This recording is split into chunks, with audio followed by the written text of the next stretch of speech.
For purposes of introduction of our speaker tonight, many of you have heard the voice and let freedom ring. It's a man by the name of Dick Backer, who has spent many tireless hours and years working in this cause. He is a friend and a patriot. Dick Backer.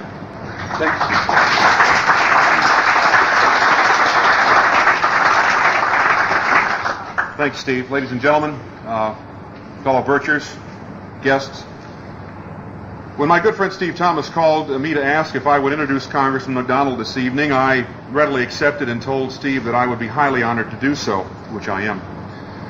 I thought I knew something about Larry McDonald's background until I received the biographical data that Steve sent me.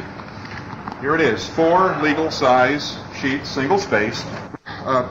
It's full of achievements. Larry McDonald's life has been one of achievement, basically. He took his medical degree at Emory in 1957 at age 22.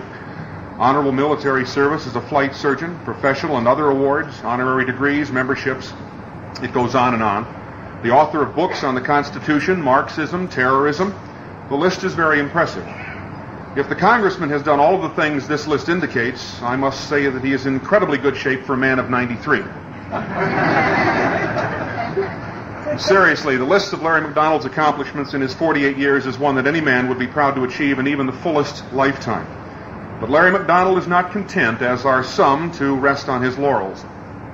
The fact that he involved himself in the political process at all is testimony to his deep commitment to and love of this country and those whose sacrifices were supposed to have guaranteed the unalienable rights called out in the preamble. Larry McDonald could have just as easily remained out of the political fray, practiced medicine, earned a very handsome living, played golf every Wednesday with 3 other doctors, spent the weekends goofing off at the lake and having the same inane conversations with the same similarly unconcerned people on the Cobb County cocktail circuit. But Larry McDonald chose a different course for his life. As the point man in the movement to restore our severely wounded, moribund, some would say dead, Constitution, he has instead subjected himself to an incredible crescendo of ridicule and abuse by those who would have government become our master. Every 2 years, much of the Atlanta media rises up to vilify and castigate this man simply because he refuses to abandon his principles and go along to get along. If your perception of our speaker is one gained from what much of the media in Atlanta says about him, and this is your first in-person exposure to the congressman, please note that he does not have 2 heads, horns, or a forked tongue.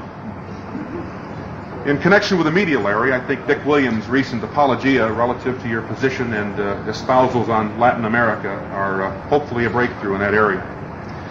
I'm going to shut up and sit down in a second, but let me share a recently discovered quotation with you that I think summarizes Larry McDonald and his life.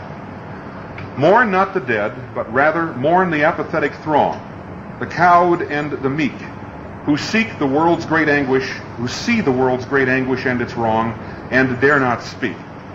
Ladies and gentlemen, it is my singular and distinct privilege to introduce a man who has the courage to speak, a patriot, the Honorable Lawrence P. McDonald.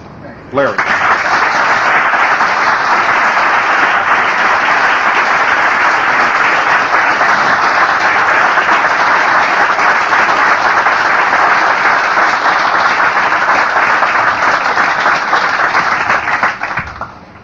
Thank you very much, Dick. And ladies and gentlemen, let me say it's a real pleasure to be back in Georgia.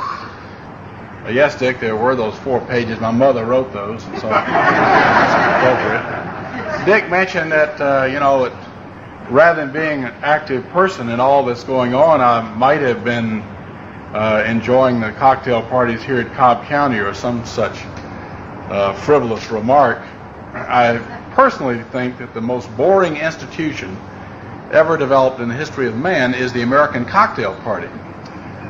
Some of you may view it as a time of great opportunity and excitement, but from my standpoint, I think it's the most boring thing we've ever put together. I don't know why we keep having them, but I guess it's part of the custom.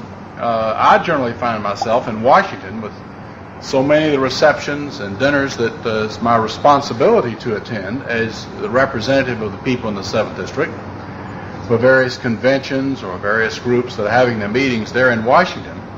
And frequently these meetings are preceded by a standard cocktail party. And you find sort of a similar situation. Everyone's standing around. If it's a man there, for example, left hand usually is in his trousers pocket and the right hand is clutched around the glass. Everybody has sort of a plastic or wax look to them. Everybody looks somewhat interested. No one is able to understand anyone else. Someone is speaking, you're nodding your head yes. I sometimes wonder what it is I'm nodding to that people might be saying. I'm sure probably the same is reversed when I might be saying a word or two. But I think that sometimes it has to be the most boring institution that we have developed in our society. Let me say it's a pleasure to be back in Cobb County, and I appreciate this opportunity of coming before you and making a report on what is happening in Washington and a review of our heritage and the challenge and opportunities that are now before each and every person in this room, and indeed your friends and neighbors who are not here.